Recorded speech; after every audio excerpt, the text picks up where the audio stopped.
Samahan nyo magpakulo ng tubig gamit tong social naming pakuluan. Tingnan nyo, transparent na siya. Bakit ako sa inyo? Oh, ayan mga mare, kumukulo na siya, 'di ba? Napaka-social niyan tingnan. Dati pangarap ko lang na magkaroon ng mga ganitong lutuan kasi nga nung mga bata ako, nung mga bata ang dami mo.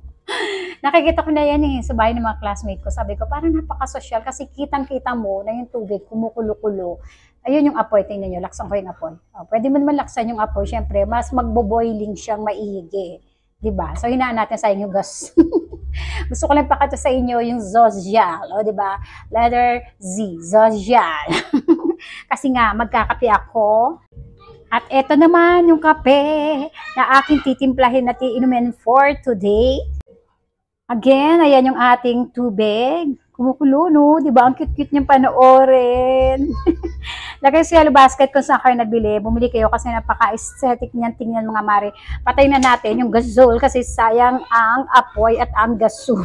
Kumukulo na siya kanina pa. Ay, lagay sa yellow basket kung saan ko nabili yan. At ako'y magkakapi na.